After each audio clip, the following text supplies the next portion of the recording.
ये राहुल गांधी जी की जो भारत जोड़ो यात्रा जम्मू कश्मीर में जिसका आगमन जो है वो होने वाला है, उसके बारे में भारतीय जनता पार्टी क्या सोचती है और उन मुद्दों के बारे में जिसके बारे में भारतीय जनता पार्टी और आम जनता के लोग क्वेश्चन करना चाहेंगे राहुल गांधी जी से और कांग्रेस से, उसके बारे में है। इसके बाद अगर कोई और क्वेश्चंस भी होंगे तो वी कैन टेक दैट। देखिए, कांग्रेस ने राहुल गांधी जी के नेतृत्व में जो भारत जोड़ो यात्रा शुरू की, अंतिम चरण में जम्मू कश्मीर में अभी आने वाली है। लेकिन ये यात्रा जम्मू कश्मीर में आ रही है तो हमारे को ये लगता है कि कुछ बड़े रेलिवेंट क्वेश्चंस हैं जिसके बारे में कांग्रेस को और राहुल गांधी जी को जवाब देना पड़ेगा। अगर आप जम्मू कश्मीर को देखें तो जम्मू कश्मीर में अशांति की घटनाएं, सेपरेटिज्म की घटनाएं और जम्मू कश्मीर का 35% के करीब एक हिस्सा टूट के जो है आज पाकिस्तान और चीन के कब्ज़े में है, तो उसके लिए जिम्मेवार जो है वो कांग्रेस है। इसके बारे में भी जवाब देना पड़ेगा। अगर हम हिस्ट्री देखें तो जब महाराजा जून 1947 में ही एक्सेशन करने के लिए राज़ी थे भारत में, तो पंडित नेहरू जी ने उस एक्सेशन को कंडीशनल बनाया। पंडित नेहरू ने पूरी कोशिश की कि ये एक्सेशन महाराजा के द्वारा जो है वो ना हो और उसमें शेख अब्दुल्ला साहब को बीच में डाला जाए।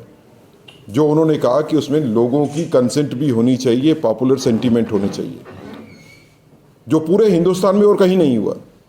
तो अगर पंडित नेहरू ने ऑब्जेक्शंस नहीं किए होते और जून के माह में ही एक्सेशन जो है वो कंप्लीट हो जाता जम्मू कश्मीर स्टेट का भारत में, तो फिर ना पीओजेके बनता और ना हज़ारों और लाखों लोग जो है वो मारे गए और उनका जीवन बर्बाद हुआ, वो सब वो भी नहीं होता।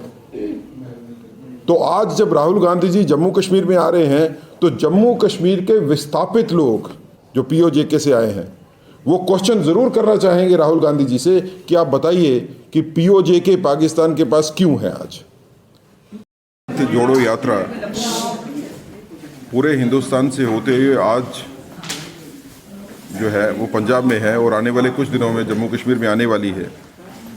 इस यात्रा के संपन्न जो है वो जम्मू कश्मीर में हो रहा है। भारतीय जनता पार्टी को लगता है कि इसमें बड़े ऐसे रेलिवेंट क्वेश्चंस हैं जिनको कि कांग्रेस ने कभी जवाब दिया नहीं, लेकिन जब आप यात्रा लेके आए हो जम्मू कश्मीर में तो इसका भी जवाब देते चलिए।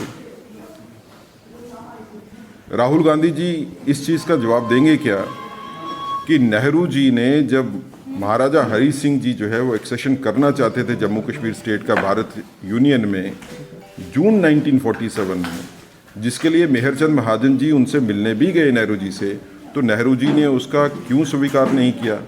क्यों उसमें कंडीशन लगाई कि पहले आप शेख अब्दुल्ला को लेके आइए बीच में? ये कंडीशंस जो है एक्सेशंस के लिए किसने पैदा की, किसने अड़चने लगाई? और अगर ये नेहरू जी ने अड़चने नहीं लगाई होती तो आज पूरे का पूरा जम्मू कश्मीर जो है, जो राज्य था 1947 के पहले का, वही भारत का पूरा हिस्सा होता। 35% हिस्सा जो है वो नेहरू जी की गलतियों से जम्मू कश्मीर का जो है वो पाकिस्तान और चाइना के कब्जे में चला गया। उसके बाद जब भारतीय फौजें बढ़ रही थी पीओजेके को खाली करवाने के लिए, तो नेहरू जी ने फौजों को रोक दिया। जानबूझ के यूनाइटेड नेशंस में मुद्दा लेके गए जम्मू कश्मीर का, ताकि इसका कोई स्थायी हल नहीं निकल सके। 1947 के बाद की बात करें तो 370 और 35 से क्यों लाया गया जम्मू कश्मीर का के बारे में, कॉन्स्टिट्यूशन ऑफ इंडिया के बारे में? क्योंकि ये कोशिश थी कि यहाँ पे सेपरेटिस्ट फीलिंग जो है वो रहनी चाहिए। सेपरेटिज्म का आधार ही आर्टिकल 370 और 35 से है, तो जानबूझ के डेलिबरेटली इसको लाया गया। दिल्ली एग्रीमेंट कैसे हुआ 1952 का? किसने किया? कौन सी गवर्नमेंट ने उसको सैंक्शन किया था? किसी ने नहीं किया। दो प्राइवेट आदमियों के बीच में एग्रीमेंट जो है वो गवर्नमेंट के ऊपर बाइंडिंग कैसे हो जाता है? 1971 के आते आते युद्ध हमने जीत लिया, लेकिन पीओजेके का फैसला हमने नहीं करवाया। 90,000 पाकिस्तानी सैनिकों के हमारे कब्जा में होने के बाद भी पीओजेके हम नहीं ले पाए, और उल्टा छंब जो हमारा इलाका था 1971 के युद्ध से पहले, वो छंब जो है अब पाकिस्तान के पास चला गया। अब राहुल गांधी जी जवाब तो दें, जो 1947 के पीओजेके के रेफ्यूजीज हैं उनको जवाब दीजिए। बताइए हमारे हजारों लोग क्यों मर गए?